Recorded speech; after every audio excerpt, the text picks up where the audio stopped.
নমস্কার, আমি গৌতম বন্দ্যোপাধ্যায় আর আপনারা দেখছেন গৌতম ব্যানার্জি অফিসিয়াল।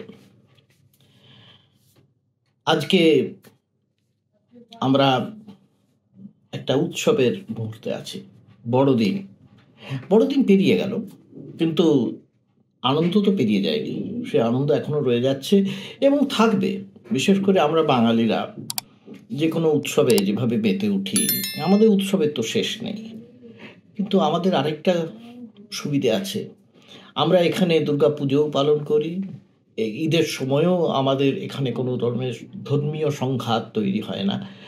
আর বড়দিন তো নয়, বড়দিনে আমরা জানি কলকাতা শহর আনন্দে মেতে ওঠে।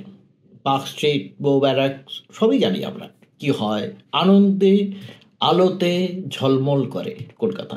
শুধু কি কলকাতা, দেশটা কি করে না? সারা দেশই করে। বিভিন্ন রাজ্যে উৎসব পালিত হয়। তবে আমার মনে হয় এই কতগুলো জায়গায় বিশেষ করে বেশি হয় যেখানে খ্রিশ্চান ধর্মাবলম্বী আছেন সেখানে, কারণ এটা মূলত তাদের উৎসব। কিন্তু আমরা তো মনে করি না, আমরা মনে করি সবার উৎসব, কারণ এটা একটা সেকুলার কান্ট্রি, ধর্ম নিরপেক্ষ দেশ। সবাই কি তাই মনে করে? এই যে আমাদের দেশের যে শাসক দল ভারতীয় জনতা পার্টি, তারা কি তা মনে করে? না, মনে করে না। তাদের কাছে সংখ্যালঘু মানে সংখ্যালঘু, তারা নিচে থাকবে। সংখ্যাগুরু মানে তারা উপরে থাকবে। হিন্দুত্ববাদী যারা, সে নিয়েই একটা ঘটনা ঘটেছে।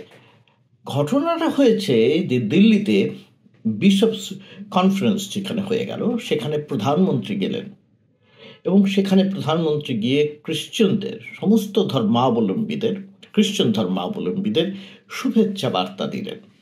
শুধু তাই নয়, যে ক্রিসমাস ক্রিব মানে যেখানে যীশুখ্রিস্ট জন্মেছিলেন সেই ধরনের একটা গোয়াল ঘর যাকে বলা হয়, সেই ধরনের বানানো হয়। তার সামনে দাঁড়িয়ে তিনি যিশুর প্রতি সম্মান প্রদর্শন করলেন।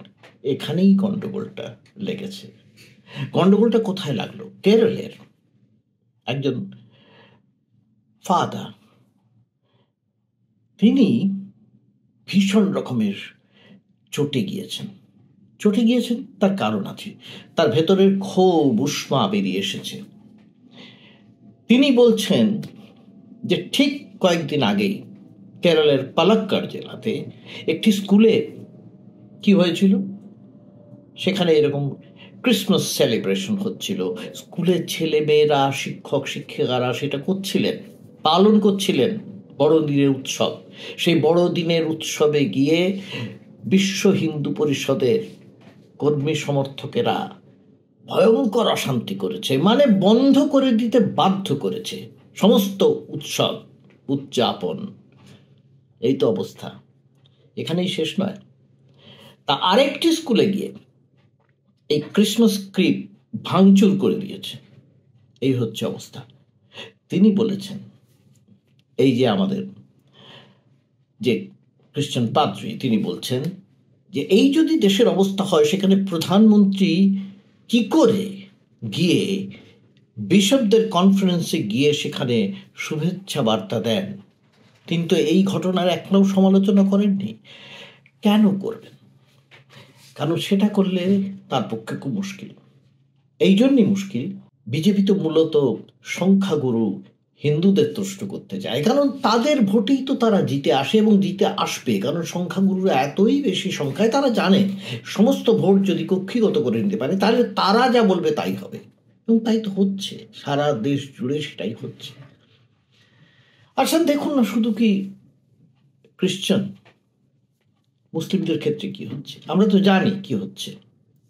আমি একটু অন্যদিকে চোখ ঘোরাই তাহলেই দেখতে পাবো এই উত্তরপ্রদেশে কি জিনিসটা চলছে। উত্তরপ্রদেশে প্রতিদিন মাটি খুঁড়ে খুঁড়ে, মসজিদের মাটি খুঁড়ে খুঁড়ে মন্দিরের খোঁজ করা হচ্ছে এবং মন্দির খুঁজে পাওয়া যাচ্ছে প্রত্যেকটা জায়গায়, বিভিন্ন জায়গায় তুমুলভাবে এটা চলছে। এটা কোন ধরনের সেকুলারিজম, কোন ধরনের দেশ চলছে? আর সমস্ত জায়গায় পাওয়া যাচ্ছে। বিশেষ করে কখন বাড়লো? সম্ভালে। আমরা তো জানি সম্ভালে কি হয়েছে। সম্ভালে এই যে 500 বছরের পুরনো শাহী জামা মসজিদ, সেই জামা মসজিদে আর্কিওলজিক্যাল সার্ভে অফ ইন্ডিয়া দিয়ে ভারতীয় যে প্রত্নতত্ত্ব বিভাগ তারা গিয়ে সেখানে সমীক্ষা করবে যে সেখানে তলায় মন্দির ছিল কিনা। আর করতে আপত্তি নেই, কারণ সুপ্রিম কোর্টের একটা গ্রিন চিট পেয়ে গিয়েছে, চন্দ্রচূড় একটা করে দিয়ে গেছেন। এর আগের অন্য একটি ঘটনায় জ্ঞানবাপী মসজিদের ক্ষেত্রে হয়েছে।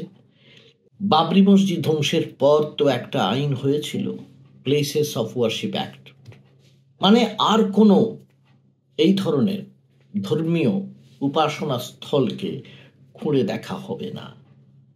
মানা হলো কি? মানা হলো না। সুপ্রিম কোর্ট বলে দিল, মানে চন্দ্রচূড়ও সেটাকে সমর্থন করলেন যে সমীক্ষা তো হতেই পারে। সমীক্ষা হওয়ার মানেটা কি? সেখানে কি থেমে যাবে? তারপরে কি হবে? তারপরেই তো মূল জিনিসটা। ঠিক সেটাই হচ্ছে, উত্তরপ্রদেশে হচ্ছে। প্রতিদিন বলা হচ্ছে, একটার পরে একটা, একটার পরে একটা, এবং খুঁজে পাওয়া যাচ্ছে। খুঁজে না পাওয়ার কি আছে? তলায় মন্দিরের কোথাও ধ্বংসাবশেষ, কোথাও সিঁড়ি ঘর, বিভিন্ন মাতাই নিয়ে তুমুল হইচই চলছে, তুমুল হইচই চলছে। আচ্ছা, এমন তো প্রচুর মন্দির আছে যেগুলো খুঁড়লে হয়তো তলার থেকে বৌদ্ধ স্তূপ বেরিয়ে আসতে পারে। সেগুলো কি খোঁড়া হবে? না, হবে না। তা খুঁড়লে খুব মুশকিল, অতএব সেটা বাদ, অন্যটা চলবে। বহু জায়গায় তো আছে বৌদ্ধরা নিজেদের জন্য যে জায়গাগুলো বানিয়েছিল সেখানে মন্দির করে দেওয়া হয়েছিল। সেগুলোর চরিত্র কি পাল্টে দেওয়া হবে? হবে না, কারণ মন্দিরই শেষ কথা। সেটাই চলছে। আরএসএস এর প্রধান মোহন ভাগবত বলে দিলেন যে সমস্ত জায়গায় কি এইভাবে খোঁড়াখুড়ি চলতে থাকবে আর তলার থেকে একটা করে একটা মন্দির পাওয়া যাবে, এইটা কি আমরা করব? তিনি কি বললেন? लेकिन रोज एक मामला निकालना नया, ये भी नहीं करना चाहिए। हमको झगड़ा क्यों बढ़ाना है? परंतु हर मस्जिद में शिवलिंग क्यों देखना? अरे भाई, वो भी एक पूजा है, ठीक है, बाहर से आई है, लेकिन जिन्होंने अपनाई है वो मुसलमान, वो बाहर से संबंध नहीं रखते, ये उनको भी समझना चाहिए। এই যে তিনি বললেন, এই কথাটা কি আমাদের উত্তরপ্রদেশের মুখ্যমন্ত্রী যোগী আদিত্যনাথ জানেন না? জানেন, কিন্তু তবুও তো তিনি গুরুত্ব দিচ্ছেন না। কেন গুরুত্ব দিচ্ছেন না? তার কারণ হচ্ছে, যত সেখানে হিন্দু সেন্টস অ্যান্ড মাংস যাকে বলি আমরা, হিন্দু সন্ন্যাসী যারা, সন্ত যারা, তারা কি করতে শুরু করলেন? তারা কার্যত ঘৃতাহুতি দিতে শুরু করলেন। তারা বললেন, ও তো মোহন ভাগবত যা বলেছেন ওতে কিছু যায় আসে না। হিন্দুরা যা বলবে, হিন্দু সন্তরা যা বলবে, হিন্দু সন্তরা যা বলবেন, হিন্দু সন্ন্যাসীরা যা বলবেন সেটাই হবে। मैं भागवत जी से पूछना चाहता हूं, वो बहुत बात है मंदिर की, क्या है, कैसे हम खोज करेंगे, ये संतों के ऊपर क्यों नहीं सोचते हैं? आज बांग्लादेश में इतने हिंदू कट गए, मोहन भागवत का एक शब्द नहीं निकला। এইরকম কথা বলছেন তারা। এই যে তারা বলতে শুরু করেছেন, এতে কি হচ্ছে? কার লাভ হচ্ছে? যোগী আদিত্যনাথের লাভ হচ্ছে। এটা কি শুধুই ধর্মের দাপট? না, এর পেছনে রাজনীতিটা কি? রাজনীতি হচ্ছে একটাই। কি একটা? যোগী আদিত্যনাথের অ্যাম্বিশন, উচ্চাশা, উচ্চাকাঙ্ক্ষা। এখন কেন? কারণ তিনি কি জানেন না, আরএসএস এর মোহন ভাগবত যদি তাকে বারণ করেন তাহলে তিনি শুনতে বাধ্য হবেন। কারণ বিজেপি তো শুনতে বাধ্য হয়। তিনি কি তার উপরে যেতে পারবেন? পারবেন না। তবু তিনি করছেন, তবু তার রাজ্যে নিয়মিত এটা হয়ে চলেছে। কারণ তিনি জানেন ভেতরে ভেতরে আরএসএস চায় এটা হোক।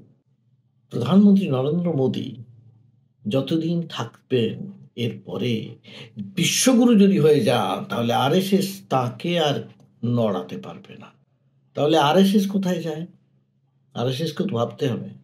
অতএব আরেকটা অল্টারনেটিভ বিকল্প তো ভাবতে হবে।